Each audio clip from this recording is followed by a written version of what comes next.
Hello,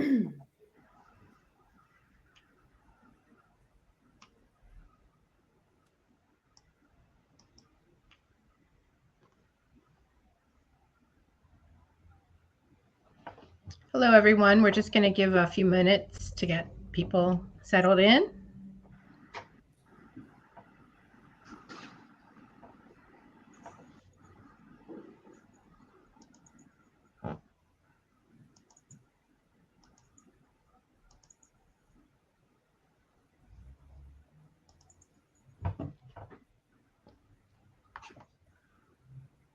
Well, good afternoon, everyone. Welcome to NAPC's April webinar, Preservation Synergy, Unlocking the Power of Nonprofit and Historic Commissions Collaboration. I'm Mindy Crawford. I'm the Executive Director of Preservation Pennsylvania, the statewide advocacy organization in Pennsylvania, and also a former board member of NAPC. I'll be serving today as the moderator. I'd like to take a few minutes to get everyone oriented to this webinar platform. Like other platforms, you have access to the Q&A and the chat functions, which are tabs at the top right of your screen. If you'd like to minimize them, click the downward arrow at the upper right corner of your screen. And to bring them back up, there'll be a blue chat button at the bottom that you can click on and it'll come back up. To view today's presentations in full screen mode, hover over the presentation and click Full. If you experience any technical issues, use the private chat function to send a message to the National Alliance of Preservation Commissions. This session is being recorded and will be available for on-demand viewing. As a registrant, you will automatically receive access to the recording a few hours after the session is completed. Now for a few housekeeping items. As you can see, continuing education credits are listed on this opening slide. You can also find these instructions repeated throughout the presentation in the chat tab. We invite you to ask questions throughout the webinar. We'll get to the questions as time allows. To ask a question, please use the Q&A function. If someone else asks a question that you'd like to have answered, you can upvote it by clicking on the thumbs up, and that will move it to the top of the list. The National Alliance of Preservation Commissions is committed to providing a welcoming space that encourages collaboration, discussion, and the sharing of ideas and points of view. Note that by attending, you agree to the following code of conduct.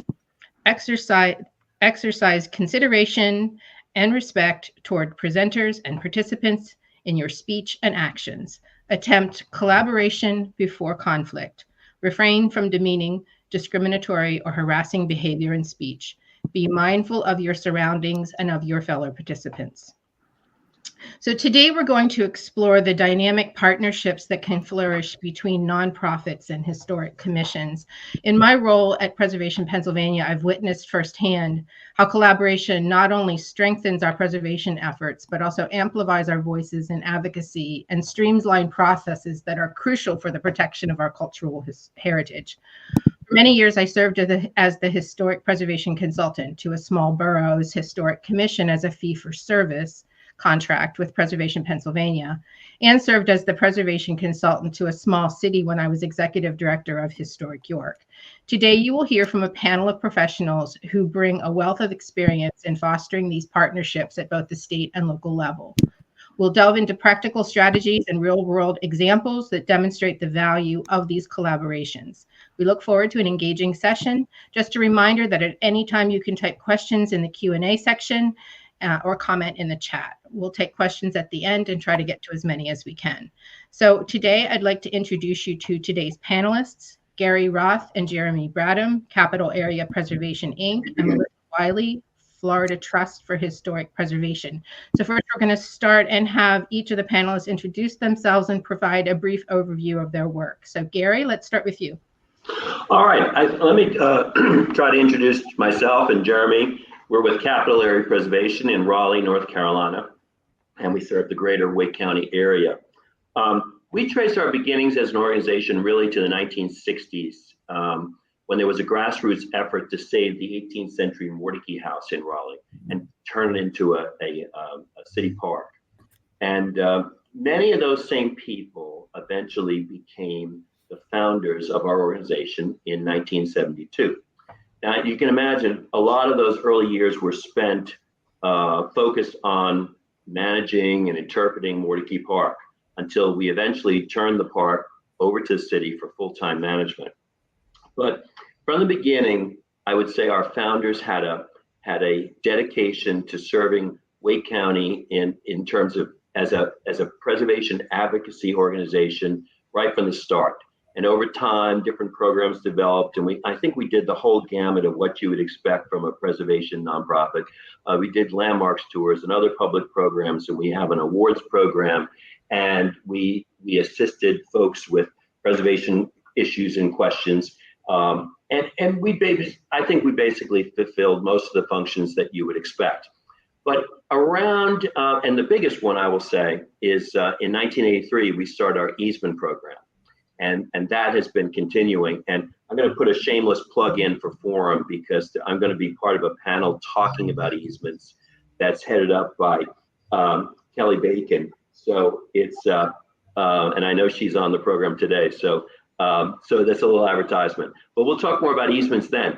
But here, it was really in the early 2000s when our county government approached us and made inquiries as to our organizational interest in operating the county's historic preservation program and staffing the Wake County Preservation Commission. And, obviously there was a lot of back and forth between the government folks and ourselves and trying to work this out because we thought we were really pioneering here, and maybe we were, doing something new for us, doing something new for them. And it was out of that in 2003 that we created a preservation partnerships between us with those goals of managing the program and also staffing the Historic Preservation Commission. And that's where we are today. And it's grown, 20 some odd years. So it's grown into, I think it's grown into a great partnership, and we'll talk more about it today. Thank you, Gary. Jeremy? Well, it's hard to follow all that. I'll keep it simple since we're the same organization. But I'm the preservation specialist here at Capital Area Preservation, and I'll be going into more sort of the day ins and the day outs of what I do and what we do as an organization. But Gary pretty much covered our organization for me. So, all right, thank you, Melissa. Hi, thank you. I appreciate being here with y'all today. I'm actually coming at you from Goodwood Museum and Gardens here in Tallahassee, Florida, which is not my usual headquarters. I was here for a board meeting. So the presenters already know some challenges that I've faced here, but I do want to say if you're in Tallahassee, please come by Goodwood. And remember, this is my shameless plug. Florida is more than Disney and beaches. That is my reminder for the day. So again, I'm Melissa. I'm the CEO and president of the Florida Trust for Historic Preservation. We're Florida's statewide nonprofit that works to protect our really spectacular history and heritage here in Florida. We do this through education, advocacy, connecting with preservationists from around the state to make sure they have the information and the resources they need to do the job they need to do in their communities, and also through historic property stewardship. So kind of similar to Capital Area Preservation, we also have an easements program. We also were formed as in a response to the almost demolition of the Florida Historic Capitol in 1978. So a different kind of building, but a same threat. They wanted to build a nice new modern tower. So we almost lost our historic capitol here, which kind of brought preservationists from around the state together to band together. And that was the beginning of our organization in 1978. But a little bit different, we are just a 501c nonprofit. We don't have any regulatory aspects to our mission or our work. So hopefully we'll be able to have both sides of that conversation through our chat today. So a little bit of a different model there. I've been a part of the preservation movement for many years and working around the country, but specifically mostly in Florida and Tennessee. And my professional background was actually in marketing and communications and nonprofit management. So that lens has really kind of framed my perspective that we need people of all kinds of backgrounds in the preservation movement, and we can all be preservationists. We don't need any particular set of backgrounds or educational criteria in order to make a difference in our community. So I have been working with NAPC for doing some training for about 4 years now. And this topic today is really near to my heart. So I'm excited to be with you. Thank you. Thank you. So I'm going to start with Gary and Jeremy. So as in the role that you serve, working so closely with Wake County, I imagine that sometimes there are some dynamics or obstacles that come where the direction you sort of feel you're headed and what they want you to do might differ a little. How do you manage those and effectively work through them? I think I would say that the rocky road was right up front, pretty much. As I said, the Wake County government came to us and said, "Would you be interested?" And of course, we responded yes. But really wasn't much participation in that by the Preservation Commission, the sitting Preservation Commission at the moment. So we were somewhat of a surprise to them when we first appeared on the scene. And so that was a little bit of a shock, a little bit of a change. I think as far as the county government, honestly, between the county government, the Preservation Commission, and ourselves, the focus has always been on increasing the number of protected landmarks, because we know when it comes down to it, unless a building is protected, when push comes to shove, you know what's going to happen. So there's been a central focus on that from the beginning. And so I think we had unity in that. But I think the issues, and I don't want to make too much of them, but I think the issues at the beginning were getting to know each other, getting to know different styles, getting to know different approaches. And the other thing that's one of the benefits of this program is, we were, and there are others in Wake County. There's other preservation commissions in Wake County that serve particular cities. We're all basically going in the same direction, but we were doing a lot of duplication between us in terms of public programs and things like that. And so the benefit of all of this was that we were going to be condensing all that, bringing it together, unifying it. But when you're doing that, you also, we always did it this way. And we did our event in June, and you do your event in December. And there was, these are just the realities. Well, there was a lot of that had to be adjusted. So now I think we're pretty much a well-oiled machine. We do events together, we do events separately. And I don't think we're duplicating or reinventing the wheel. And I think we're working together very, very well. Again, always keeping in mind that our basic charter, our basic portfolio was to increase the number of landmarks in the county. And particularly, one thing I should say about our commission is it serves the county areas of Wake County, but it also serves 9 municipalities. So we are working with different sets of government. We're in a big county. And so there's a lot of little moving parts to all of this. And but I think basically, I'll leave it to Jeremy, but I can't really identify too many real issues where there were any serious conflicts once we got going. Jeremy, do you have anything? Gary covered it all on that one, so. We'll let you go next. We'll let you go next. Oh, don't worry. So Melissa, can you talk about some of the collaborations that you have worked with, both with the trust and other nonprofits, and has that led to a collaboration that's had a breakthrough on a preservation project? Sure, yeah, absolutely. Thank you. And Gary, I totally agree with you. I think our designation focus and protecting landmarks is really tremendously important. And I think that is a way the nonprofits can sometimes work with those regulatory agencies to provide support for that really important initiative. So I think that's a great example.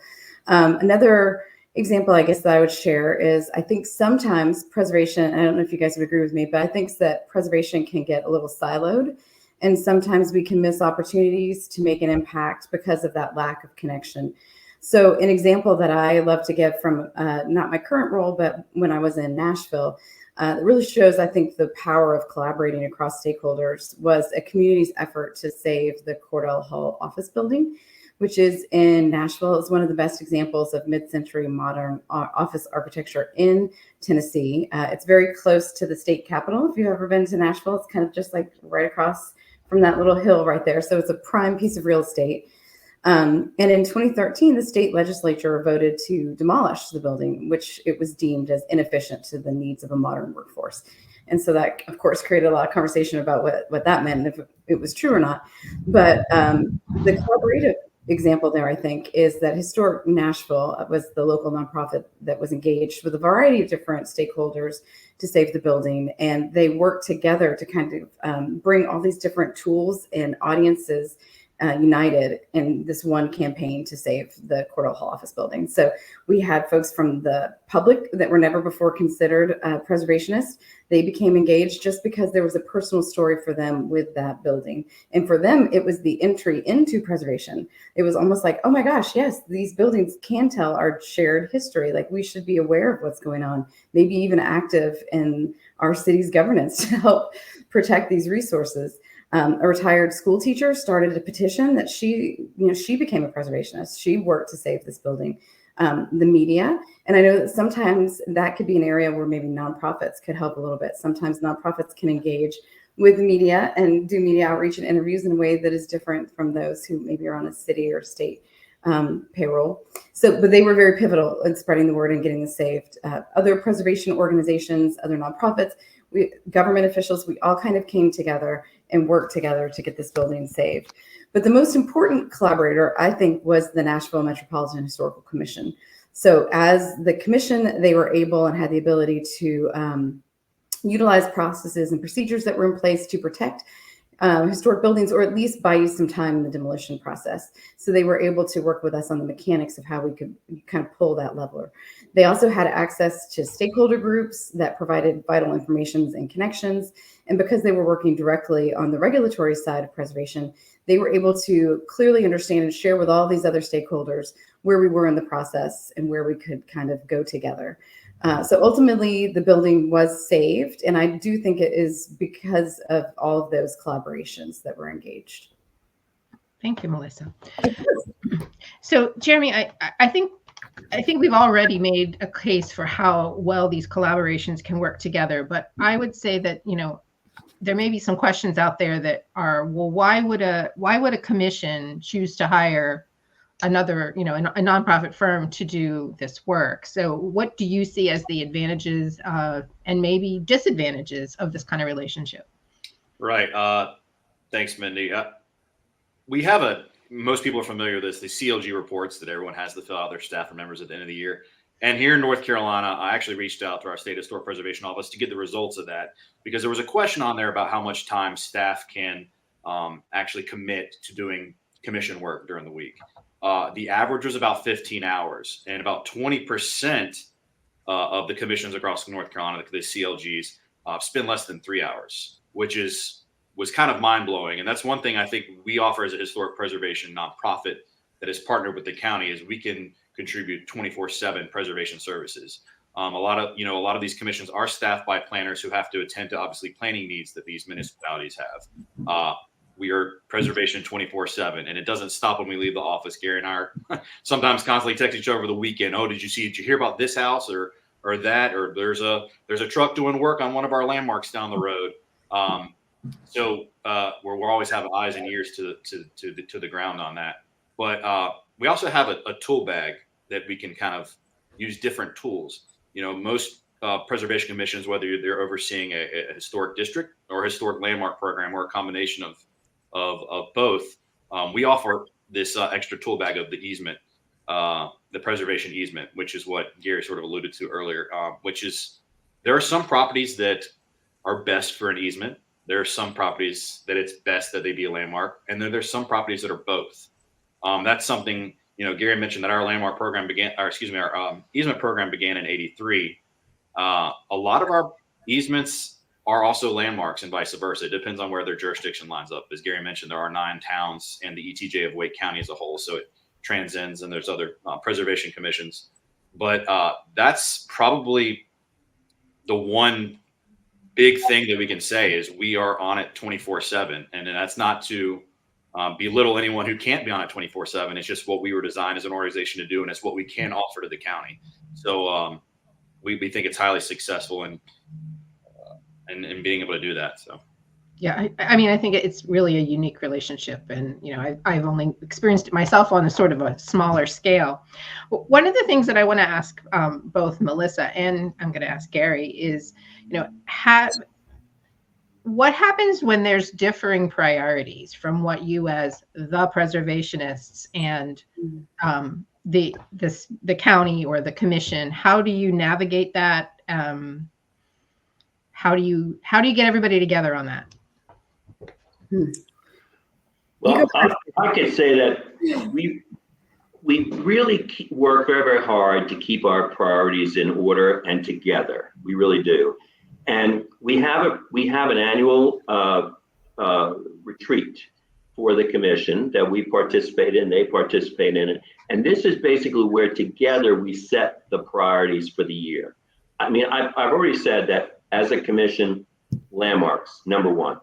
Jeremy's introduced the concept that we can work easements together with landmarks. This is true also. But there are other things that come up. I mean, we just hosted an NAPC training that the commission was very eager that we finally hosted, have in our community. And we had people from all over the state. So there are things that come up, and that's where we work those out at the annual planning session. We really don't, I can't really, maybe I wish I do, but I really can't come up with an example of saying, well, they wanted to go there and we wanted to go here.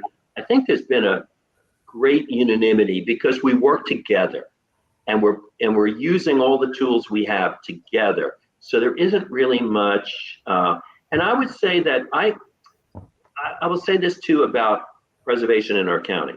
I mean, I think I can describe the county government as whatever the political stripe it may be at any one time, as well as the staff, is there's great unanimity on the importance of preservation. And we'll talk more about that. I think some of the other questions hit on that too. But there's great unanimity on that subject. And so there really isn't much push and pull between us and the county. And I really don't feel any between the commission. And if there is, I mean, you know, everybody can differ around the table, but if we leave the table together, I think we're doing fairly well. So it's really interesting because, you know, I realize I'm the moderator, but I'm just going to share one quick thing is that the community that I work with love for me to be the hardcore, follow the standards so that they can make a motion to basically say they're not following my recommendation and they're going to let the person do whatever it is they want to do.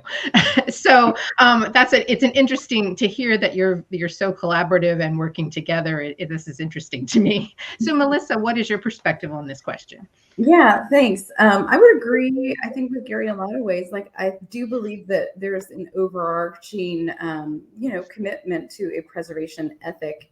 We're all working, I think, towards the same thing. Of course, as a nonprofit, we are driven through our mission. So we have to make sure that all of our actions and all of our workflows, feed up into our mission. But often, and I cannot really think of a time where there wouldn't be synchronicity around our mission, which is, to preserve historic places. However, I can think of lots of opportunities where we are able to be maybe a little more the bad cop, like in your example, like the good cop and the bad cop, like we were able to be a little more of a bad cop or a little more vocal just because we didn't have some of the same guardrails around what we could do or what we could say. Mm-hmm. So sometimes I do think we have to play different roles to accomplish these things.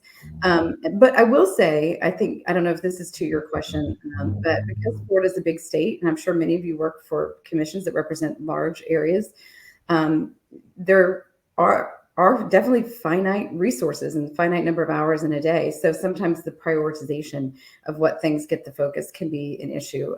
That is something we really do struggle with. So on our end, we broke the state up into 8 regions, and we have a regional council. And this could be applied, I think, at city levels to varying degrees, but we have a regional council for each region. So when there are local issues that are important, they have that regional connection there locally that they can work with first. So they're able to do a lot more because they already know what's going on in that area. They know who the players are. They know the resource. They know the venue. They're able to be a lot more impactful quickly than they would be if they had to work through all of us in Tallahassee. Tallahassee's far away from Miami, for any of you who don't know. So we're able to leverage that. So does that answer your question at all? Yeah, I just you both sound so like you're working so collaboratively, and I feel like maybe in Pennsylvania we maybe need to come visit and suck in some of the good vibes. Mindy, let me jump back in. I want to follow up on your comment. I'm talking about the big picture. I'm talking about the directions we're going in. I'm talking about where we put resources. But I mean, we've had the experience, and Jeremy can acknowledge this, we've had the experience too, where I would say most of the time we play that role that you do. We play that at almost every meeting. Particularly when you get to a certificate of appropriateness, there are those times when the commission sees things differently than you do. I mean, I don't want to make it like it's Thank you. Thank so you. perfect. And you're not an oddball. Your experience is our experience. Are you maybe? I would say most I of was the getting time, a little worried that maybe I shouldn't even be this moderator. No, I was nodding my head while you were speaking because I thought you were going in a different place. And I would say they do expect us to lay it down and tell them the truth. And most times, most times they are in agreement with that. But there are those times when they're not. And Okay. I mean, that's life. So you're not a ball. And Okay. to argue with you about one more thing, I will say that a lot of times, like, nonprofits work for free. You don't even have to find money to pay them. So that's a nice benefit. Sometimes, yeah. That's true. Just to fundraise in another way. Exactly. So, Melissa, I'm going to go back to you and just how do you see historic commissions using services that either you provide or other nonprofits provide? Do they reach out to you, sort of proactively, or do you need to sort of come to them? I think it's really a little bit of both. And I think it's all about building relationships and building connections. So we have incidences where we learn things maybe through the regional councils where we say, hey, we can help here. For instance, we had, I won't name the city where this happened in Florida, but there was a commission that was considering doing away with the Preservation Commission. And we were not pro that. And many people in the community were not pro that. So we actually heard about it through our regional channels, and we reached out to be proactive and to help and to support with that. But very often that situation can go the other way. There could be some local issue and they reach out for help for us. But they have to know we exist in order for that to happen. So that is something that we work on locally for sure, is just building an awareness of who we are. And I think that applies for commissions as well. I think they need to make sure in their community they've done nice outreach so that people know that they're there, so that they can work on the front end to be proactive too. All right, thank you. I want to move a little bit just for briefly into section 106, and Gary and Jeremy, I know you guys play a pretty big role in that. Do you want going to give us a little overview of that? Yeah, I'll take the lead on this one. There's a lot of ways we do 106. So at the county level, per our contract with Wake County, we do all, I'll list these specifically per our contract, but we do the Wake County's Emergency and Disabled Grant Program, the Emergency Grant Program, Major Repair Program, the Affordable Housing Development Program, and it's all, it's all through a programmatic agreement. So HOPWA, CDBG. So we do all these things to make sure there's no adverse effects, and then there's mitigation. But we comment on that we get a few of those a month. But we also comment through the TRC process just to make sure that nothing's being missed through the cracks. I mean, Wake County has, as Gary mentioned as well, Machine early on, so much is coming at us. They want to make sure that nothing is missed. Even if it's like, this looks old, maybe the tax records say it's old. We sure this isn't, eligible for the National Register of Historic Places, because there's a lot of 1970s, that are aging in now that might be eligible. A lot of those coming up through this elderly disabled repair program. We do a lot of that. There's a lot of folks in Wake County that are taking advantage of that. And we want to make sure that no adverse effects are occurring. So there's mitigation. But in my 11 and a half years of reviewing these, it's only been done twice where something needed to happen, but the county was very responsive and they did that. But there's also the 106 review that we do as a nonprofit. So again, this is our tool bag. Gary and I like to refer to it as our hat. Which hat are we putting on in which situation? So that was our Wake County hat. So let me put on our CAP hat, our Capital Area Preservation hat. We can do 106 really through MOAs. This is becoming a very more common now with the development. For those of you not familiar with Wake County, we're one of the fastest growing counties in the entire country. We're constantly in the top 3. Last I heard, there was 200 people moving here every day. So there's a lot of development pressures. So with that, you've got 106 that we're able to kind of work with the State Historic Preservation Office and then the government entity, usually the Army Corps of Engineers, to mitigate adverse effects. And oftentimes that involves us actually saving a property and putting a rehab agreement and preservation easement on it. So we do 106 from two different angles, two different hats, but there's a heavy workload from the county side as well. But there's a feeding back and forth too. As Jeremy talks, we may place a historic preservation easement as part of that MOA, but that site will likely become a Wake County landmark, maybe after some rehab or what have you. But there's a lot of back and forth between all the programs and both sides of the hat. You know, the two hats are both sides of the coin or whatever. Yeah, so just to share with Preservation Pennsylvania, we have often become a consulting party if a historic commission has nominated something to our at-risk list, and we feel that there's value in becoming a consulting party to sort of help them through the process.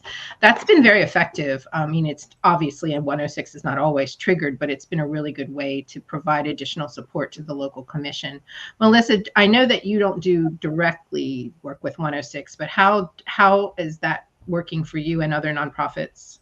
Yeah, well, I think similar to what you're saying, we do often get notified, and we do pass that down through our regional offices so that there is awareness of what's going on, and there can be support there. I don't know, our nonprofit doesn't have that really baked into our mission too much, so we don't deal with it as directly, but we do kind of try to pass it down and support the local areas when they're dealing with those efforts. Okay. All right. I want to sort of change topics here to talk a little bit about funding. So can nonprofits and historic commissions collaboratively approach funding opportunities to maximize their chance of being successful? Have any of you have experience with that? I mean, yes, absolutely. I think that's one of the kind of strengths of partnering with nonprofits. I know that, for instance, there may be grants that it's really more appropriate for a nonprofit to apply for, and then vice versa. I'm here at a historic resource even as we speak, and we are working on doing a memorial for the enslaved here in this space. And even though this is a local nonprofit, so it is a house museum, it's a little different than the other nonprofits that we've been talking about. They are working very closely with the historical commission here to make that a reality. So there is funding that may come from the city, and then there's funding that they could go through more of the nonprofit channels to get, like the Endowment for the Arts, for instance. So I think collaborating in that way, because it's still that collective aim of telling the full story, we're all working together to accomplish that. So kind of being able to collaborate at that granular level, I think, is a good thing. Yeah, I can have an example that, I think a couple of examples to support it, but I think that we have a little bit more flexibility as the nonprofit again in this area. And to me, surprisingly, maybe in one sense, is I mentioned that we have different municipalities that are a part of the commission's service area. And we have had a good, through our rapport that we have with those communities in doing our work through the county, we've had a good shot at getting funds from the towns to support some of the objectives that the Preservation Commission has, particularly in case of a landmark. Let's say a landmark is in a particular town. The county provides a certain amount of funding to the Preservation Commission, but not always enough or as much as we would like to do everything we'd like to do.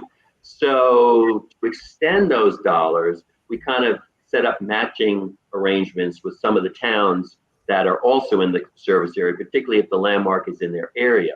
And that frees up money to do for other objectives. So, and maybe surprisingly to me, is you would think that between maybe governments, the pass-through and the sharing in dollars would be easy, and quite often it's fairly complicated. And so we almost end up being, one will give the funds to us to do part of the program that we're doing with the county, rather than give to each other. So, maybe it's too bureaucratic, but that's the case. And so we play a real role there. And I think I would say over the last several years, we've generally been able to work out at least one or more of these every year to get something done that we normally wouldn't be able to do. So, yeah. Mindy, can I just piggyback off of that? I just thought of maybe another kind of creative solution similar to what you're saying, Gary. We hold a conference every year, an annual conference. It's all about historic preservation. And the State Division of Historical Resources, the SHPO's office, they also held a very similar conference. So we realized maybe we were being a little inefficient doing both of these. So we work together now to provide one conference, which is really great because we also bring in the Main Street approach and tell that story as well. So from a content perspective, it's been a really big win for us. But as a nonprofit, we are, to your point, able to accept donations and pay for vendors in a way that is a little less bureaucratic. So for them, I think, and this I think would apply to commissions as well, there is some flexibility for nonprofits not having to go through that bureaucratic process, which is appropriate. I get it. But that can be an interesting funding situation. And then the other example I wanted to share is that I know that some commissions that haven't had that local nonprofit that they could partner with have actually created their own friends group so that they have a mechanism by which they can fund programs that couldn't be directly funded through the commission, like outreach programs, education programs. And they could also, of course, accept donations. So I think that partnership and strength is so strong and important that I know that there are some commissions that have sort of created their own when it didn't exist. Great. I do want to move on a little bit to advocacy, but first I see a question that I think this is the place to ask is, do either of you get involved in legal advice or litigation assistance?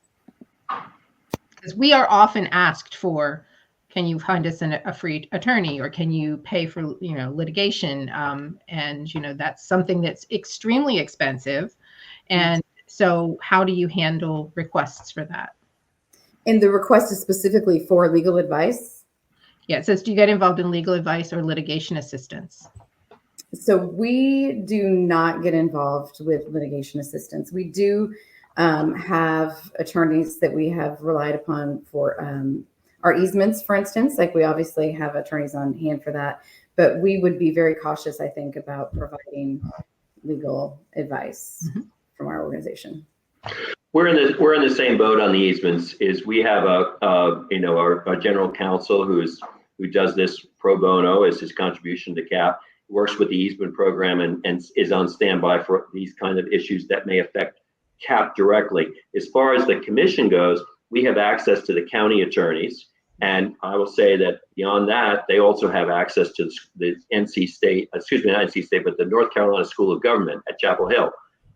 So they have access to those programs as well. So we're kind of in the same boat as Melissa. We're not really in that area.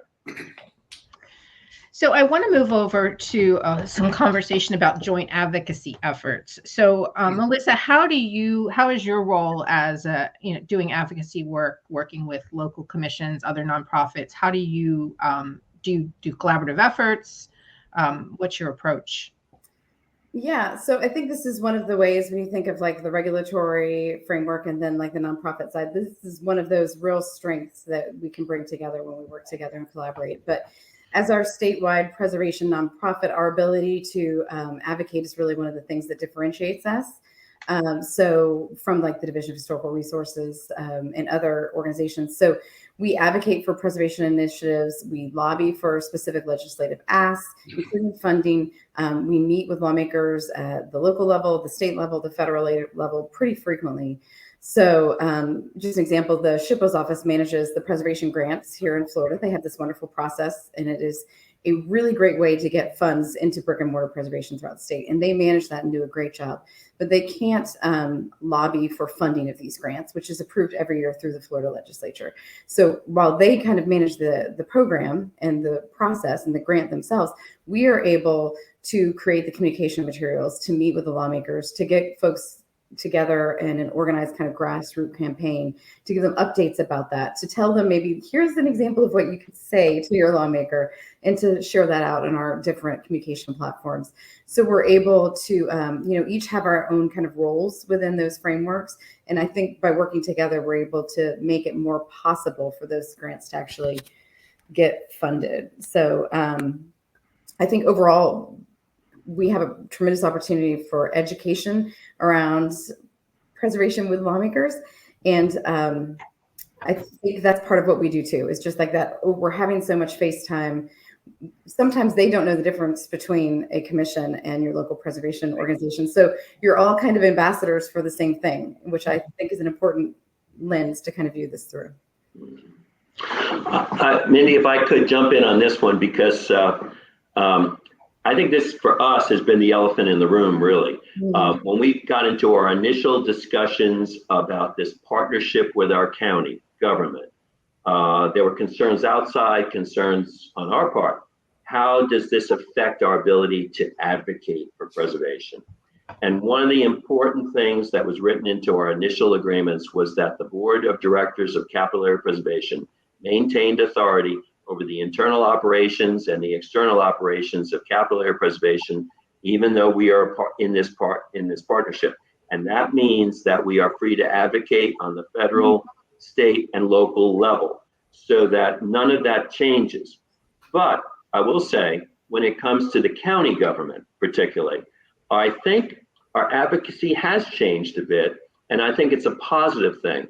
I think it's more with that particular government, the county, not so much the towns and the cities in Wake County, but it has turned to more of an internal advocacy, if that makes any sense, rather than an external one.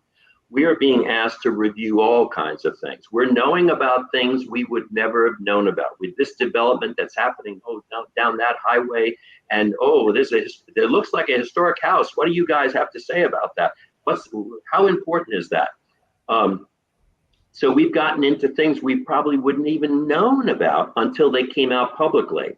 And so a lot of our advocacy, so I don't think our advocacy has stopped, but I think it's almost happened from the inside. And as Jeremy and I approach that we try to take is we consider that not every old house is historic and not every hill is one that needs to die on. And so when you think that, you build up a certain amount of credibility that when we do blow the whistle and say, oh, wow, this is huge, it really makes a difference. And I think people are listening. And so, it changes the attitude that people have about the county government when they understand when something comes public, they can say, oh, we're working with Capital Area Preservation on that. And we've got a solution, we've got a plan. So that makes a whole difference. So it's something it was a worry as we went into it. And of course, we're not restrained in any of the other governments or the state government or the federal government. There, absolutely no issues. We're advocating like we normally would do. But in this one case, it's transformed. And I think it's transformed in a very, very good way. Jeremy, you want to add something to that? I mean, you do a lot of the reviews that come to us. Right. At the county level for our contract, we do a lot of TRC. I don't know if everyone's familiar with Technical Review Committee. That's what they call it here on the planning world. We're not planners, so sorry, any planners if it's something different there. But we do get involved rather early. As Gary mentioned, because of these relationships that we built and this credibility, people keep an eye out for it. Even staff and town employees that 5, 6, 7 years ago may have been new at the job and didn't know anything about preservation or care about preservation, they're actually behind it now. Like they'll bring it up to their council and they'll say, oh, we've already reached out to make sure that, that this is done appropriately. This development around a landmark, has buffering. We want to, that's the big thing now is, the landmark's protected. We don't have any jurisdiction over, what's around it. But at the same time, these towns are being cognizant of knowing that buffering can really help. Because I guess Gary and I have been whispering in their ears, like buffering is a good thing, protect the integrity of the site, the setting. So we get involved so early. There's a few, that slip through the cracks, but as we mentioned, I want to say we are the capital county. We're a huge county with 9 municipalities plus Wake County's ETJ that we as the commission oversee. But we get involved pretty early, and we do have these town contracts too. With other towns, which are specific consulting things. It's a consulting contract, and that's what's interesting about that is we can go and really dive into looking at individual buildings, almost doing assessments and saying, if you guys want to use that, and as a result, there are certain towns in Wake County that actually have state enabling legislation to protect things that aren't even protected as a landmark or an easement. Just because of that advocacy that we have been sort of, again, in the ear, these towns actually have ordinances that they enforce saying that everything needs to be evaluated. There's one town in Wake County, for example, if you tear something down and it was valuable and doesn't have any designation, the developer cannot touch that property for 4 years. So that is something that goes back to 2008, but that is even before my time. But but I remember because of the town I grew up in. So, but that is something huge that it's just now becoming a part almost of the lingo. You're hearing planning boards mention, even if it's just one, just mention, hey, it looks like there's a historic house here. Has anything been discussed on this? So that is refreshing, and that is something that we, I guess, don't want to toot our horn, but we do pride ourselves in maintaining and building those relationships, even when there's turnover and things like that. Well, it is definitely all about relationships for sure. And Melissa, do you have one policy or funding success story that you feel as an organization that your advocacy work made, established a program or changed a policy that you'd like to share? Yeah, thanks. Actually, this is what I was just kind of thinking about. It came from this year's legislative session here in Florida, and there was a preemptive bill that was filed that would have taken away local demolition review for historic buildings if they were within a certain distance from the coastline. So ostensibly, it was a bill that would reduce the impact of hurricanes and hurricane cleanup after big storms. But also that bill would have taken away a local preservation commission's ability to have any say-so over what was built back. And it was verbally, when you sat in on these commission meetings, the committee meetings for the Senate and the House, the sponsors were saying things like maybe that some preservation commission had been negatively impacting what could be built back if a building had to be demolished. So to answer that, they were just going to take away all controls. So that is a big, that's a big issue happening here in our legislative session. We have a very brief legislative session here in Florida. So we had commissions from around the state, really through our regional councils, feeding up to us, like, we are concerned about this. Let's work together to put together a strategy and a framework and some language so we can speak together our concerns for this. So we kind of became the entity that pulled together and organized this collaborative effort. We had other nonprofits like the Miami Design Preservation League, and Miami is a nonprofit that worked very hard to be a part of this because they would have been tremendously impacted by the legislation. Preservation commissions on a lot of different coastal cities throughout Florida were very concerned about this. So our response was that we would amend the language so that it would exclude properties that were on the National Register, either individually or part of a district. And we were able to get that amendment passed. So it will lessen the impact on historic resources throughout the state. It was still not a perfect piece of legislation by any stretch of the imagination, but we did kind of work together throughout the state to be able to amend the language so we could lower the impact, at least for historic places. Is that a good example? Yeah, that's a great example. And so what were your main strategies for being successful? There were, I guess, three main strategies. One of them was direct interaction with the sponsors for the bill specifically, because the best way to get an amendment done, as you guys know, isn't to just go to the committee and be like, hey, we got a great idea. Kind of working with them on the front end so they get in the system and get buy-in. The other piece to that, I would say, is a really strong grassroots campaign. So we had individuals in these communities were themselves writing, phone calling. And once the Senate committee meeting, I believe one of the senators said that they were getting 30 emails a minute or something like that, like very high number of emails a minute on this issue. And that was possible through the third strategy, which was collaborating, all of these entities working together. So we had like the Coastal Republicans of Florida, all of their members were sending it, and all of the Miami Design Preservation Leagues were sending it, and then we were sending it, and the National Trust sent something to all of their memberships, and then the ACHP, they sent a message to our Congress, our lawmakers. So all of those things together, I think, played a part in it. No, that sounds great. Great. It wasn't as fun as it sounds. Well, it's fun at the end. It's fun at the end when you can celebrate the work that you did. It took 16 years to get a state tax credit in Pennsylvania, so I can tell you how not fun that is. We're still working on that one. I'm still working on that one. All right. Okay. How about at the local level?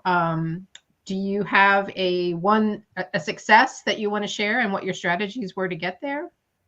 Change in policy or funding? I wish we had more success with funding for the commission, to tell you the truth, but we're working on it. So, but that's a big area of focus for us. But no, I think I think I'll leave it to Melissa's examples. Yeah. All right. Okay. So let's move on to a couple challenges and changes coming up. So what are some of the strategy you use? So let's say, Gary, Wake County decides they don't want to use you anymore. Have you had, what are the strategies for maintaining your relationship? Is there another, would another consultant reach out to them and say, hey, we can do this for less? I mean, well, I doubt that anybody can do it for less. So I think, so I think that's one thing in our favor. I think, we've been doing this for quite a long time, and I suppose that could happen. And, people have different ideas, but it's hard to argue, frankly, with success. And I think from all sides, I think the county from its side sees success. They wanted a productive preservation commission moving forward, processing COAs, increasing the number of landmarks. That's what they wanted to see. The commission pretty much wanted the same. And of course, that's what our charter has been. So I think we've been fairly successful. There's always a possibility that there may be different thoughts. But as I say, also, the key thing I've seen in this county is despite political changes, maybe one way or another, there's a lot of unanimity on preservation. And I think there's a lot of support for the way we have approached this together, the commission and us. And I think more and more they almost see us as almost like one entity, which I think is a good thing. So I'd be a little surprised if there was a movement to change that. I don't know where it would come from, but I mean, I agree it could happen. But I think the municipalities are happy with the arrangement. I think the county is. I think our commissioners are. So I think we're in good shape. But I mean, you have to continue to produce. That's the thing. If all of a sudden we are not effective and the commission is less effective and people are unhappy and their business isn't getting performed, then I think there's always a risk there. But I think, and I know that for some of you who are dealing with many, many districts and so forth, you've got 5 or 6 districts in your community. You're different than we are. We're basically a landmark commission, but I think there's a lot of you who are in our same boat. We make it it's like an absolute on our part to work with the property owners who come to us with COAs. We try to help the efficiency of the COA process. We try to work with the property owner up front, and I think they appreciate that as well. It's someone brings you something and it's got 50,000 issues associated with it. It's going to be nothing but trouble. But someone starts with the premise, I need to build an addition. Okay, let's work on it. And we start working on it. We come up with a successful project, and the property owner's happy.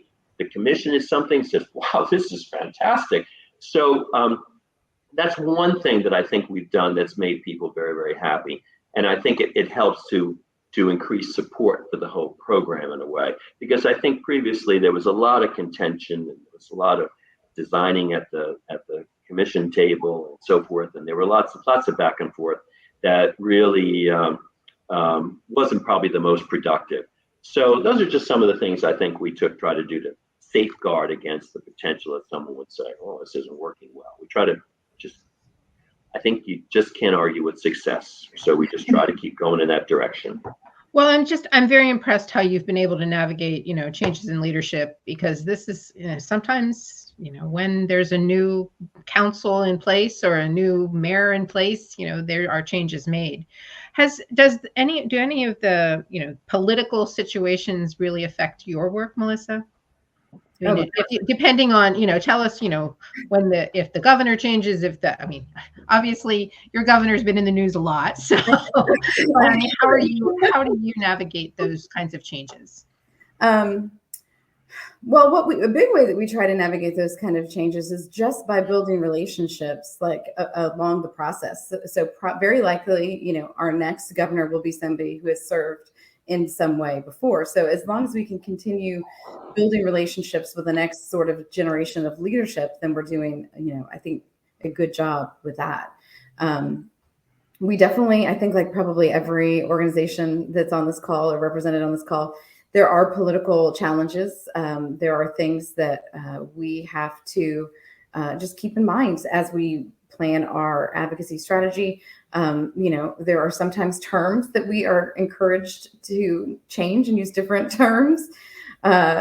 So we try to be mindful of that. But the most important thing for us, because we have the benefit of being a nonprofit, is kind of having that litmus test of, does this support our mission? Is this in line with our mission? Are we being honest and true to our mission if we make that change? So it's a balance, I guess, for us of, the politics, kind of always educating and building relationships with the next level of leaders at the political level, and staying true with our mission. But I don't know if this is a good example, but another thing that we do, I think that supersedes politics, is relationships that we build with staff members. So that might be staff of a particular Senate committee, so that they understand, how the levers of preservation work, how the wheels of preservation work. But also we work to build relationships with staff at the Division of Historical Resources. So that's, for instance, Mindy, when I went to our Preservation Advocacy Day in DC, which I know you missed this year, but I got to see your video. And we were doing our advocating for Florida lawmakers here. We were talking about things like funding the Historic Preservation Fund, or, authorization for the fund, or the importance of the tax credit, and all these things. Even though our staff from the Division of Historical Resources could not physically be there, I was able to hear from them the benefits for them of these programs. So how does this impact Florida when we receive funds from the federal government in order to, make the preservation world that we know happen? How many dollars do we match for that? All of these kind of details I can share with them from the relationship that we've built with the division staff, and then just kind of passing that along, I guess. Thank you. So, preservation is changing. Attitudes are changing. We're preserving different resources. Can you, Jeremy, I'm going to put you on the spot. Do you see that your work has changed in the last few years in the way that you're approaching things? It depends. There's always been a national and a local shift. As a commission, we've been doing our best to obviously focus a lot on African-American history in Wake County that is sadly being lost by development. And there's areas that I didn't even realize. I grew up, in this county, so I knew certain pockets where the African-American communities were, but we just found a development that's going right across the street from one that we were working on with the owners of a historic church. There was a Rosenwald school there. So with our landmark program, we also are in the process of doing a roadside marker program. So in terms of change, that's the way we're sort of adapting a little bit. The commission wanted to see a focus on that. And we've actually, to go back on things that have been discussed previously, we've partnered with towns. We do one marker, the commission funds one marker, they fund one, to recognize either sites that are gone or that would not necessarily qualify to be a local historic landmark, but that should be recognized. So I would say that there's a shift in that, in a positive, to get awareness, especially in not just signage for that, but signage in districts. People don't know if they're in a district, or if they don't, a National Register district or something like that, or don't know. That has been kind of where the funds are going. We're trying to fund 2 or 3 landmarks a year, but now we're doing 1 or 2 landmarks a year and a roadside marker with specific interest in African-American sites. And we've been trying, there's quite a few good African-American churches, because we try to have a portfolio representing everything from, certain Victorians to certain, mid-century modern, stuff like that. It's been difficult with any church, whether it's a white church, whether it's African-American church. It's just, churches are difficult to landmark because they don't pay taxes, and the big benefit in Wake County is you get a 50% property tax deferral. But you have to convince really the whole congregation that this is something, if they want to build a fellowship hall off the side of the building, which would not necessarily be appropriate. That's been a little bit of a challenge, but it is something that our commission wants to focus on, institutions like that, African-American history in particular. So, Melissa, how do you see your work changing in the last few years? I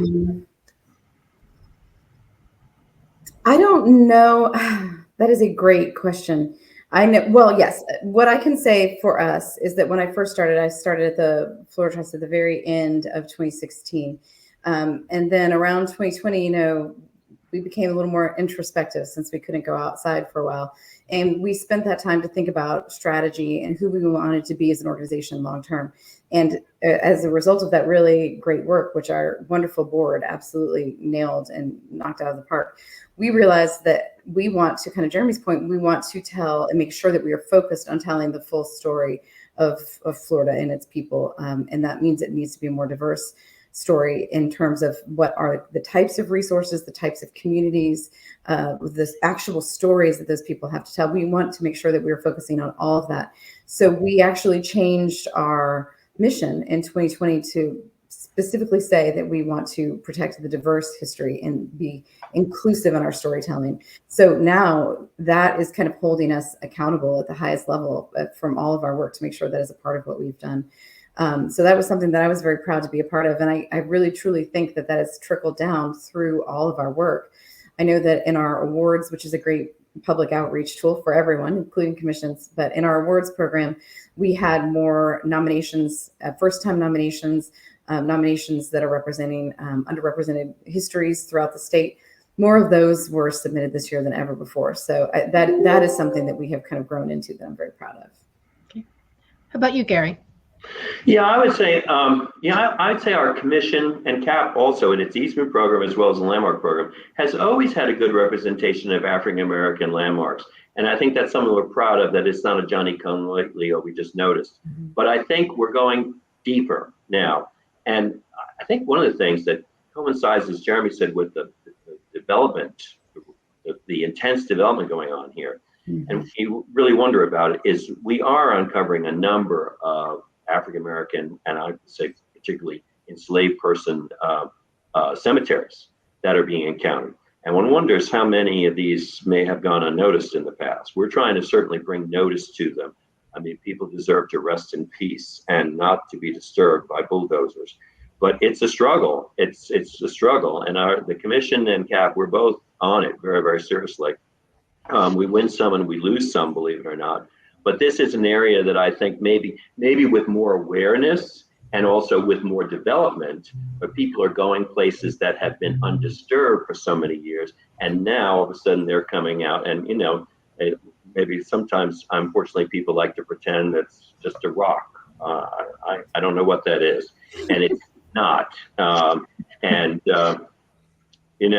It's become it's become a big thing from 1 to 2 to 3. We're seen beyond it all the time. And that's one of the ways we work with the county too, is that the folks who do cemetery removals and protection and so forth are often in contact with us about those kind of issues. And we're right there on that. So I think that's a change. I would say in my time, and my time is probably longer than some of the others here, I think that I can remember the first survey of Wake County that we dealt with historic properties was a big book with a map and pencil in little houses were penciled in and identified, and that's the survey.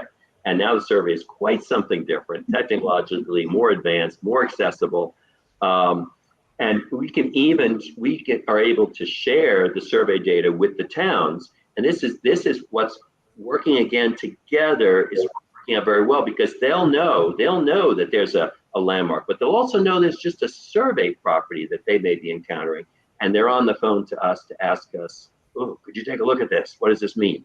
And I like to say, maybe it's not extraneous, but I just want to get it in here today. But I think it's important is we just try to be, realistic with what we do. And as I said, every old house isn't a historic house, and so they know when they call us that we're going to take an honest look and we're going to give an honest answer. And everyone is not, worth a big battle over, but and I think that leads to more cooperation and collaboration, actually. So. Okay, I am going to, unless anyone has another burning thought, I'm going to move on to questions so we have plenty of time to get through them, because they're going to challenge you here. So I'm going to start with the one that's voted up to the top. Any advice for a city commissioner working to get county commissioners on board with taking historic properties seriously? I sometimes feel properties that should be landmarked get neglected if in the county and not the city jurisdiction. Well, I can just jump in with sort of an overarching piece while Gary and Jeremy formulate a very specific answer. But I think that really education around what it means. I hear a very often amount, if you're landmarked, then you can't change anything. Or if you're on the National Register, you can't paint your house. So I think that there are very often miscommunications and misunderstandings that maybe even exist on perhaps a county commission level. So I think opportunities to educate and share the framework around how those decisions are made between the two organizations might be an opportunity to help. I think there's probably, again, at the very highest level, hopefully, some shared purpose at heart. So maybe connecting and trying to do that education and outreach might help a little bit. Gary, Jeremy? Yeah. I could take, it's difficult. So, you've got folks that have lived in a community for a long time, right? And they see this structure. It's been there, and I know in passing, it's not really anything there. It's the windows are replaced with vinyl. The entire inside's been gutted. Who knows? But there are people that are like, oh, that's important. Usually because we're servicing this whole county, all these towns, we're very familiar. There's times that Gary and I are like, oh, it's that house and it's 35 miles from our office, but we know the second someone calls in because we're familiar with the area or what they're describing. And we know often it's, is it important? If it's obviously something that's on our radar, I'm giving a shameless plug right now, by the way, the State Historic Preservation Office. We have a destination priorities list in Wake County, and it's actually based on our HPO web, which was really the first of its kind in the country. And our GIS team at the State Historic Preservation Office is pretty incredible. So everything is accessed using GIS. So we know, and they're keeping track of what resources are lost. We've made our commission members know what resources are around them. So our local commission members are representing these communities, these different towns. We have, representatives from different towns. They're able to lobby their local governments about important ones. Remember, don't be the boy that cries wolf. Don't blow a dog whistle on everything. So if it's usually someone will contact us. I'd say we probably get a half a dozen calls a week about something that someone's concerned about, and we already know about it, or maybe we're bringing it to the attention of, because of those relationships, we can actually email like a planning director or a town manager, and they know us, and they're like, okay, let's take a look at that before anything happens, because that's how we discovered, as Gary mentioned, a slave cemetery recently, and for enslaved persons. That's sort of what happened. It was a citizen had blown a whistle, and whoa, hold on. And then Gary and I actually drove all the way out to the far corner of the county to take a look at it. So I think in this county, it's hard to know the full details of that question, but I think in this county, there's a lot of intergovernmental discussion and so on and so forth. And I know that if you have a concern maybe with how this board would treat historic preservation, there's likely other communities that think differently who would be more than happy to talk with them about the issue. And this sometimes could be a role for the nonprofit to play, to kind of get that dialogue together. But I'm saying there's a lot of that dialogue that goes on between our governmental organizations in Wake County. So I think maybe have just broach the subject and start a dialogue about it. That's the best I can at a long distance. All right, thank you. The next question, can you give a little advice on dealing with politically sensitive issues that local, state, or national governments can't easily get involved with? Are you able to provide political cover for local commissions? So Mindy, I don't know if you have a feeling for any context around that, or maybe John could add a note somewhere, because, we are able to give absolutely political cover from local commissions up to, a certain point, because we have to be true to our mission. To Jeremy's point, we can't always be the boy that cried wolf.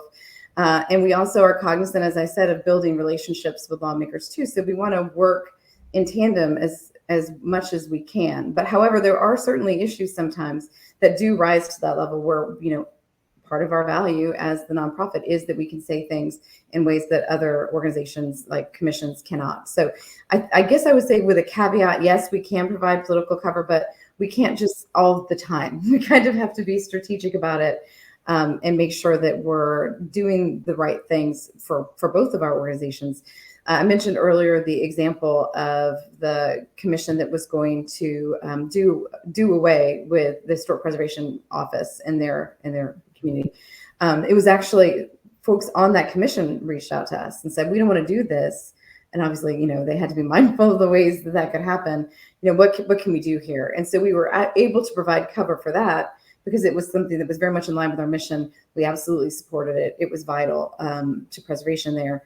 So in that instance, yes, but I would still say there was sometimes a caveat for different issues. And it was probably not satisfying.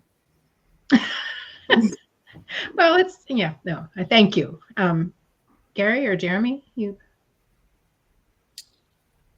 I don't know how, because you work so collaboratively with the county, I guess I keep trying to pick away at there must be something you guys don't agree on with the county. Well, what is it?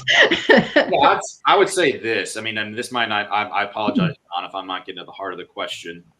But I would say, we've been talking about advocacy in this machine with Wake County and stuff. We also can advocate, again, outside of areas of the commission, as Gary said, at the local state. Let's say, a town is doing something, even like the Preservation Commission might be behind something. CAP would step in and give our opinion and say, no.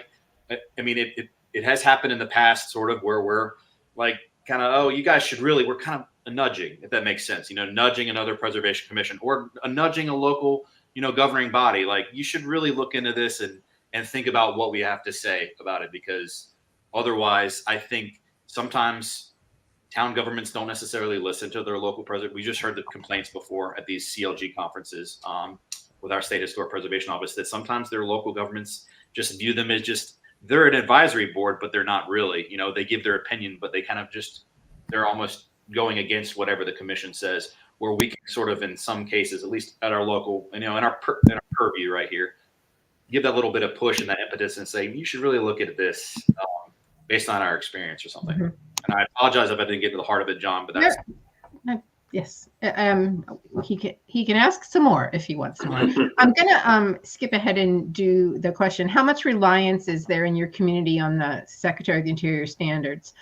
This was something I was curious about myself is, we are, this is my little soapbox on standards. The standards, there are 10 of them, and they are open to interpretation. And unfortunately, some people interpret them, very differently than others. So how much of do each of your communities have local guidelines? Do you follow just the standards? Like, how does that work for you?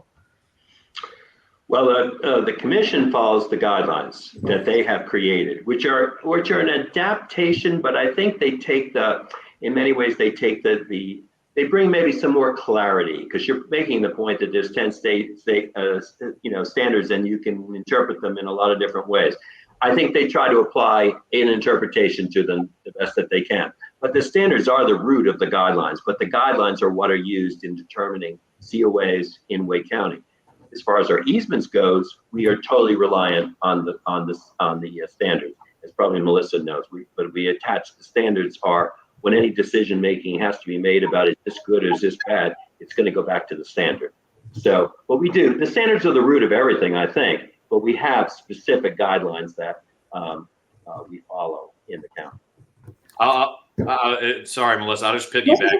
This goes back to what we discussed earlier too, though, but with 106, all that we do with the county is based on the standards. So I'm not looking at that through a lens. When I'm doing those reviews here at the office, I'm not looking at it through the lens of the Wake County Preservation Commission. Because of our partnership with Wake County, I'm looking at it as an interpreter for the State Historic Preservation Office.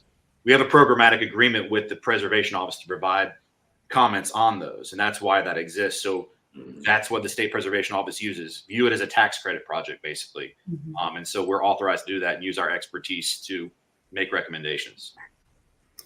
Just on the flip side of that, I was going to say, maybe the flip side, maybe it's the same side.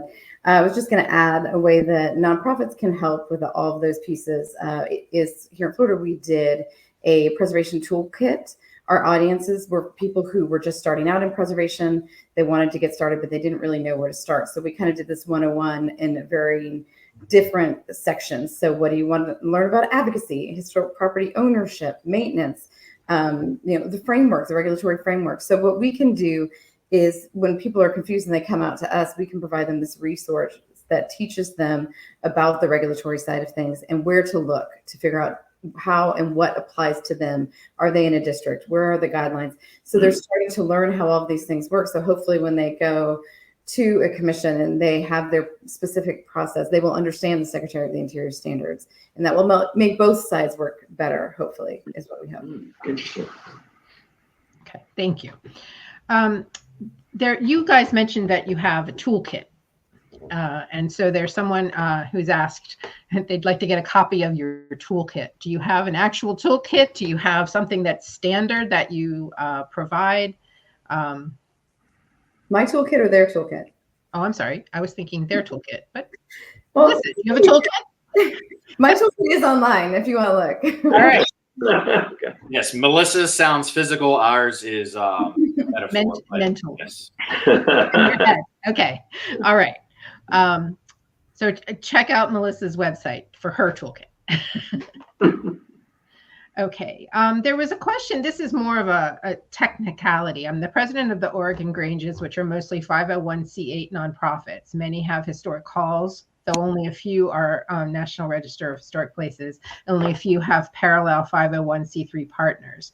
Is forming a 501c3 foundation for each Grange necessary, or might an umbrella for all the Orange Granges or Oregon Granges, or for all of the nation's Granges, act as a fiscal agent for historical restoration and preservation? I would say, just jumping in on a right off the top of the bat here, I would say that any time that you can combine and efficiencies and be more effective, that is going to be so much, I would think, easier and better and more impactful for your organization. So if there are several similar charities that are working to do the same thing, I think if you could get an umbrella, and then maybe they are committees of the one overarching 501c3, or maybe you could break it down into regions, sort of like we did, so you're still relevant in each of those independent areas. But nonprofit management and administration is a very serious thing. It takes a lot of time.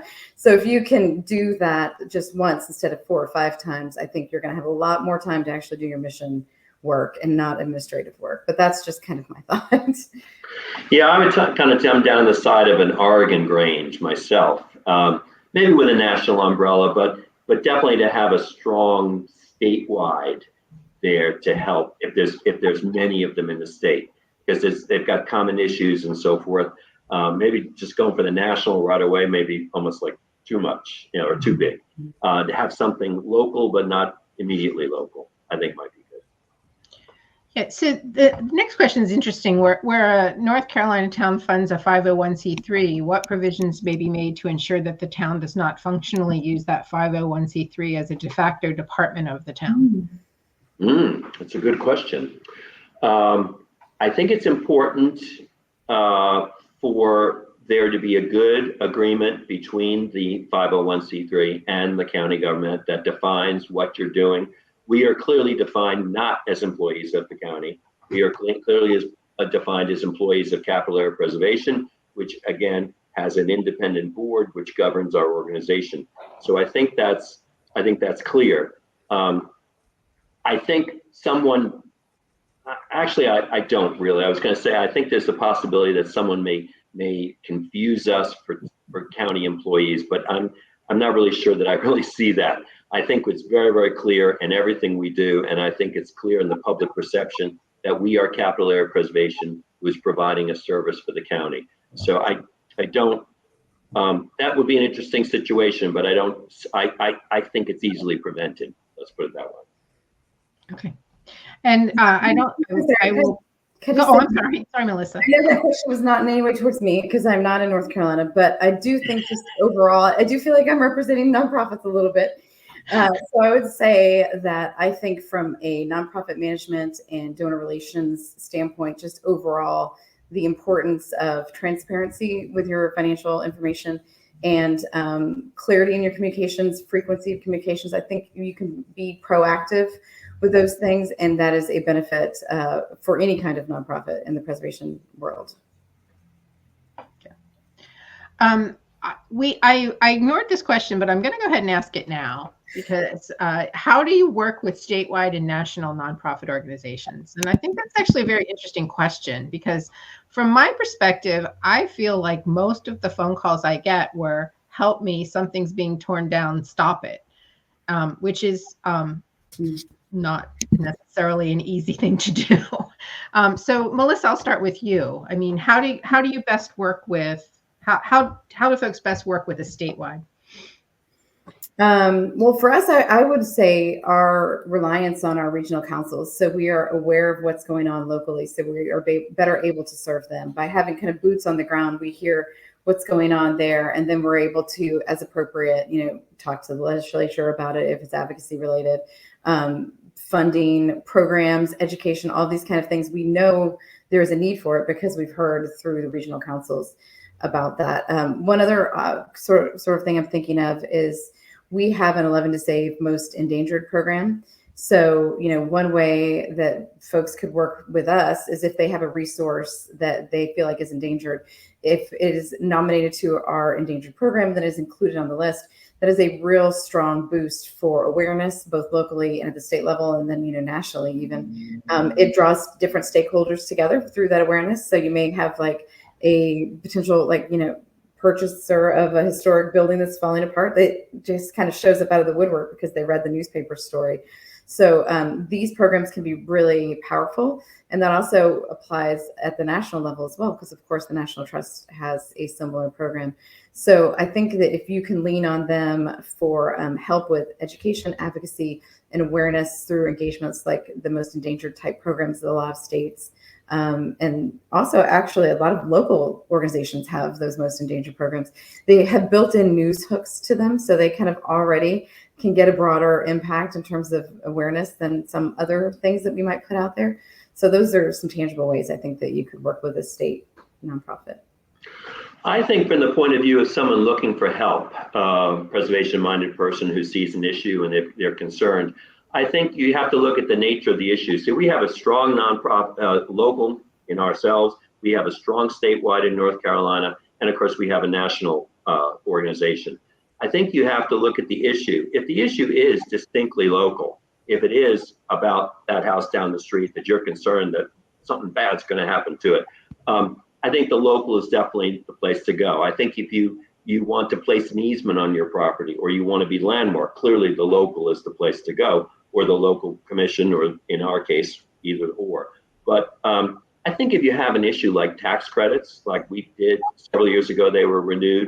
It's the statewide leads this up, and everyone's got to get behind it. I think that's a proper role for the statewide to do. Or if it's an issue that's out of your jurisdiction, we have people who have interests in different counties in North Carolina, not just ours. If you have an issue in another county, then the statewide, I think, is the place to go, and they're going to be there for you. But there are communities in North Carolina that have very, very strong local nonprofits, like ours, like others. I think of Greensboro, for example, just comes to the top of my head. Those are, they're people that you have a local issue, they're people you can go to, and they're going to be most immediately concerned with that issue because it's their community too. That's the way we feel about it. But if it's something broader, something that affects us all in the state, or obviously nationally, I think then the statewide is the first number you should call. If you don't call there first, we'll be happy to direct you that way. So. Thanks. There was a question about a committee position description with a focus on advocacy. Melissa, is that something you have? Do you have an advocacy committee?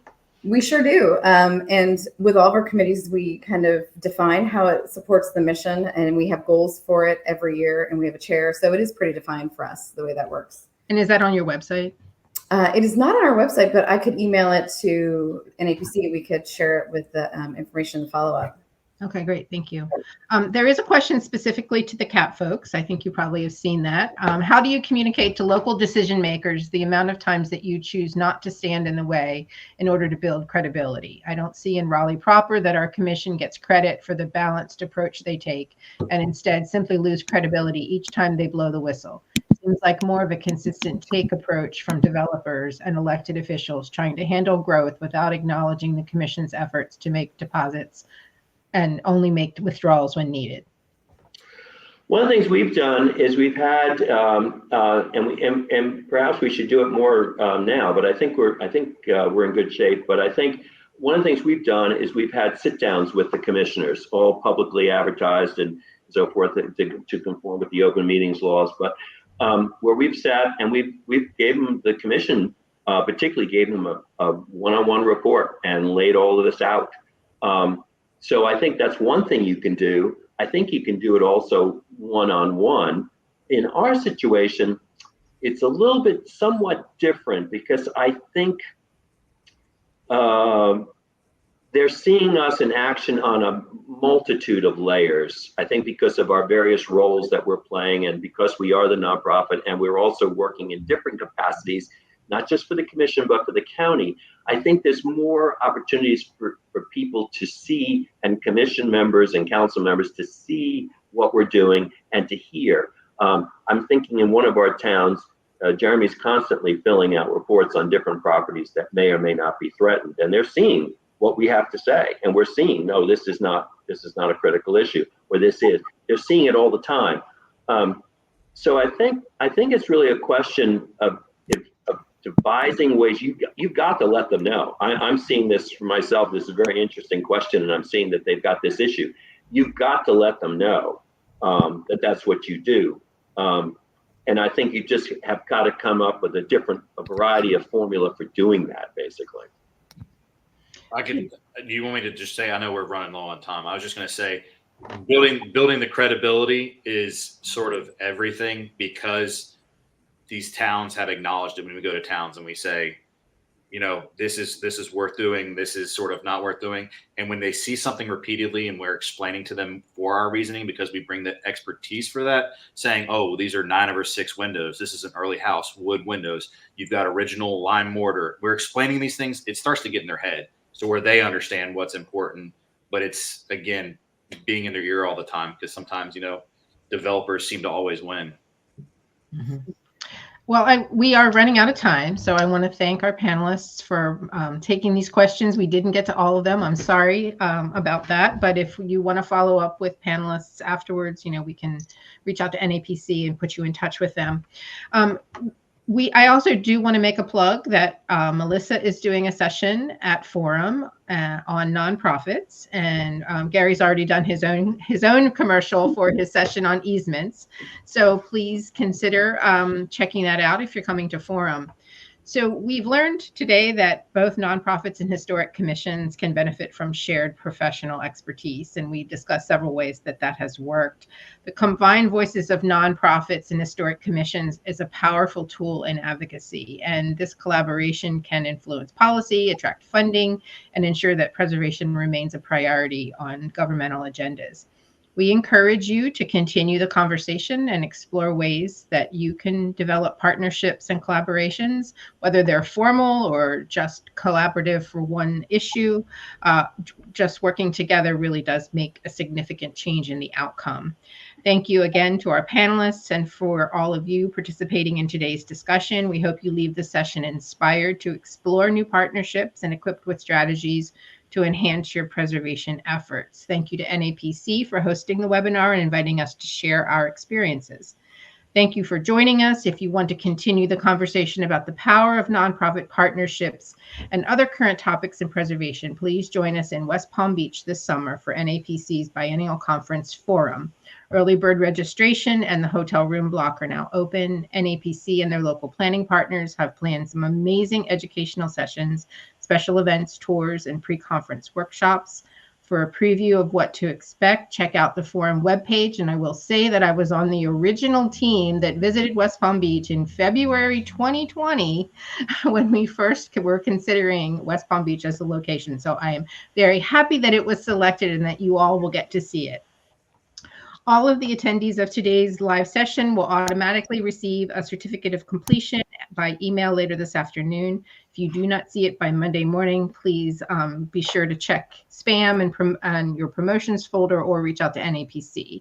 If you are watching this webinar on demand, you will automatically receive a certificate of completion when you complete the recording.